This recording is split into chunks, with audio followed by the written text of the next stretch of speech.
안녕하세요.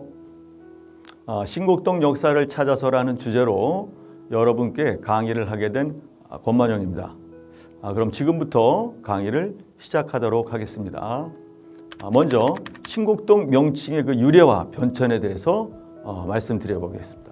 신곡동은 조선 후기 부평군 석천면 신곡리에 속한 지역이었고 일제강점기엔 1914년 3월 1일 부평군 땅 전체와 인천부 일부 그리고 강화군 일부와 남양군 일부를 통폐합해서 부평의 부자와 인천의 천자를 따서 부천이란 이름표를 달고 역사에 등장했습니다.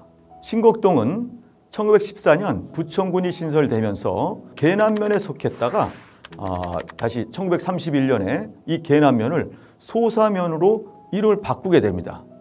소사면 신곡리가 되었던 것이죠. 그래서 1941년에는 소사읍 신곡리로 변경되었습니다. 해방 이후 1973년 소사읍이 드디어 지금의 이 부천시로 승격되어 자연스럽게 신곡리에서 신곡동으로 이름이 바뀐 것이었습니다. 1988년에는 구제도가 실시되어 중구로, 다시 1993년도에는 중구 명칭이 다시 원미구로 변경되었고 2016년 일반 구 이 제도를 폐지하고 부천시 신곡 1동, 신곡동, 신곡 3동이 되었습니다. 그 이후 2019년 7월 1일 행정체제 개편을 통해서 36개의 동주민센터가 10개의 광역동과 28개의 주민지원센터로 구성, 운영되는 부천시 광역동이 시행되어 부천시 신곡동 행정복지센터로 통합되었는데 여기에는 신곡 1동, 신곡 2동, 신곡 3동, 원미 2동, 소사동이 통폐합된 것입니다. 이러한 역사를 가지고 있는 신곡동은 부천시에 속한 법정동으로 1970년대까지 가장 번성했던 곳으로 부천역, 여객터미널, 그리고 은행, 또 우체국, 시장 등이 있는 교통의 요충지이며 상권의 중심 지역으로 역할을 했던 곳입니다. 또한 제가 이 지역에 바로 이 신곡동에 살았던 또 그런 역사도 있습니다. 신곡동은 1899년 소사역, 지금 현재 부천역이죠. 이 소사역이 설치되면서 부천의 중심으로 발전된 지역입니다. 인천에 있던 부천군청이 1962년도 8월 6일 부천군 소사읍 신곡리 586-9번지였던 현재 이 부천역 남부역 광장을 보시면 바로 건너편에 있는 그 농협 건물 있죠?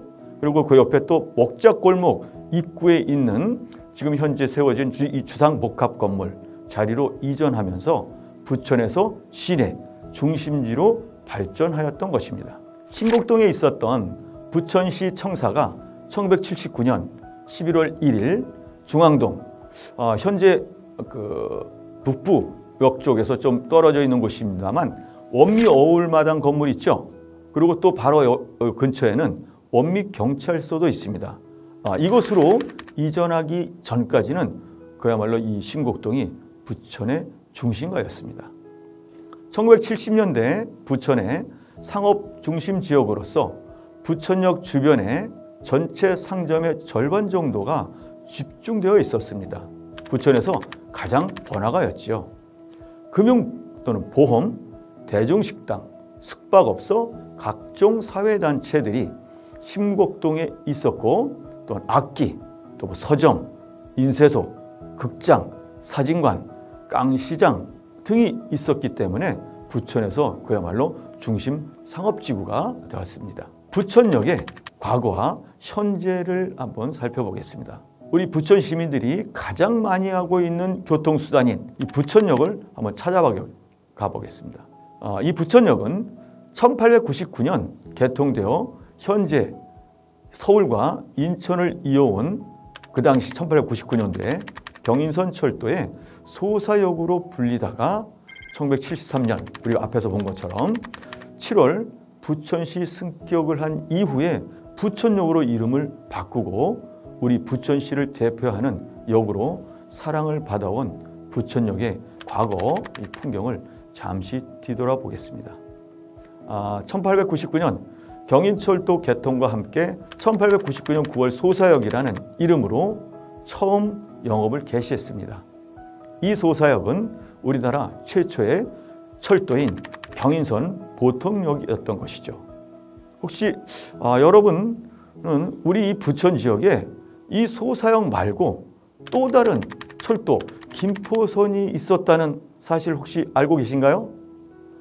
이 김포선은 1951년 한국전쟁 당시 주한미군 측에서 군수물자 그리고 유류 수송을 위해서 그러한 목적으로 부설된 철도로 주 목적이 군사선로이다 보니 일반인들에게 많이 알려지지 않은 노선이었습니다. 그렇게 운행되던 김포선은 도로교통의 발달로 1960년대 여객 취급 중단, 또 1980년대에는 화물 취급 중단으로 최종 폐선 처리되었습니다.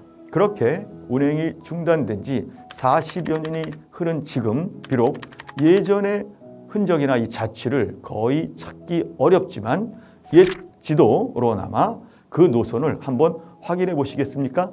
1980년대 초에 당시 저는 학교를 마치고 친구들과 함께 이 집으로 가는 도중에 이 철로 위를 걸으면서 여러분 아시죠? 이렇게 손을 하는 거 그리고 또 철로 위에 귀까지 대면서 소리를 들으면서 친구들과 제잘 걸으며 놀았던 기억이 떠오른답니다. 자, 그럼 이제부터 부천역의 변화 모습을 살펴보겠습니다. 우리가 앞에서 살펴본 것처럼 부천역은 1899년 9월 소사역이라는 이름이 경인선 보통역으로 처음 영업을 개시했습니다. 앞에서 말씀드렸다시피 소사역이라는 명칭은 1973년 소사업이 부천시로 승격되면서 이듬해 수도권 전철 개통에 맞추어 우리가 잘 알고 있는 이름인 부천역으로 변경되었습니다. 1974년 준공되어 1993년 철거된 부천역의 구 선상 역사, 그러니까 지상 위에겠죠. 모습도 한번 보시기 바랍니다. 1974년 수도권 전철 개통과 함께 준공되었던 옛 역사는 선상 역사였지만 1980년 지하 역사로 변경되었어요. 그래서 지하상가도 함께 발달해서 당시에 많은 우리 부천 시민들이 지하상가를 왔다 갔다 다녔던 그러한 저도 기억이 있습니다. 그래서 1999년에는 현재의 부천 역사인 민저 역사가 들어섰습니다. 이처럼 발전하는 도시와 함께 도시의 중심지인 부천역도 지속적으로 성장하여 오늘에 이르게 되었습니다. 우리 신곡동에 역사, 이 흔적, 이 자취가 남아있는 장소를 찾아서 한번 가보겠습니다. 부천에서 최초의 은행이었던 혹시 여러분들 구 조은행 아시죠? 그 구 조은행이 현재의 북부역 광장 바로 옆에 있었는데 지금은 옛 건물 모습만 그대로 남아있고 다른 상점들이 들어서 있습니다. 저도 예전에 그 조은행을 이용했던 기억이 납니다. 그리고 제가 살았던 이 신곡동에는 현재 소사 테마거리 안에 부천 최초의 극장인 소사극장이 있어서 초등학교와 중학교 시절에 친구들과 함께 단체로 우리 영화를 보러 갔는데 정말 어렸을 때 넋을 보고 본 세계적인 명화인 베너를 처음으로 보았던 기억이 떠오릅니다. 그런데 아쉽게도 지금은 그 소사극장이 없어지고 새로운 건물이 들어서 있습니다. 또한 방금 사진에서 본 이 소사 테마거리에는 1970년대까지만 해도 우리 이 부천 지역에서 가장 큰 첨가물 시장이 있었던 깡시장이 있어서 부천 지역 주변과 전국에서 다양한 야채 또는 과일이 거래된 매우 큰 시장이었습니다. 특히 이 부천시 이전의 지명이었던 여러분들도 아마 들어봤을 겁니다. 이 소사에는 복숭아가 가장 많이 생산되는 지역이었기에 이곳에서 다량의 굉장히 많은 복숭아가 도소매로 거래되는 곳이기도 하였습니다. 부천의 복숭아는 일제강점기 시대부터 생산되었고 품질이 좋기로 유명해서 전국으로 그 명성이 알려졌습니다. 그래서 부천은 복사꽃이 많이 피는 고을이라 하여 복사골이라고도 하였습니다. 이러한 영향으로 소사 복숭아는 요 대구의 사과, 나주의 배와 함께 전국 3대 명물 과일로 꼽히기도 했습니다. 당시 굉장히 유명했기 때문에 이 사회책에도 소개될 정도로 인기였습니다. 그래서 주말이면 경인선 철도 인근으로 복숭아를 판매하는 원두막과 또 농장으로 많은 사람들이 발길에 끊이지 않았고 특히 청춘 남녀의 데이트 코스로 각광을 받았기도 했답니다. 또한 경기국도 도로변에는 소사 복숭아를 파는 이 길가에는 가판대 있죠. 이것이 줄지어 있을 정도였습니다. 그런데 아쉽게도 1970년대 후반과 1980년대 여러분들이 알겠지만 우리 부천이 굉장한 아주 급격한 빠른 그런 도시화로 또는 산업화로 본격 개발되어 안타깝게도 현재 부천시에는 복숭아 재배 지역이 거의 없는 상태입니다. 부천시는 복사골 이미지 살리기에 앞장서면서 복숭아의 명산지로 유명했던 옛 복숭아의 명성을 되살리고 지역 축제를 통해서 주민들의 화합과 단합을 도모하기 위해 1999년부터 복숭아 축제를 매년 개최하고 있습니다. 부천의 또 명소 중에 하나라고 할 수 있는 펄벅기념관을 한번 가보도록 하겠습니다. 펄벅기념관은 유일한 선생님과 펄벅 여사의 생애 또는 활동, 인연 등 이 두 분의 역사와 행적을 볼 수 있는 장소이기도 합니다. 유일한은 1895년 평양에서 태어났고 9살 때 미국으로 건너가 공부하면서 일제시대니까 당시가 독립운동에 헌신하기도 하였답니다. 귀국 후에 1926년에 세운 유한양행은 우수한 의약품으로 식민지 조선에서의 질병 퇴치에 공헌했으며 1936년 경기도 부천에 한국 최초의 근대식 제약 공장인 소사 공장을 세웠고 1952년 고려 공과기술학원, 현재 유한공업고등학교죠. 이 학교를 설립하였습니다.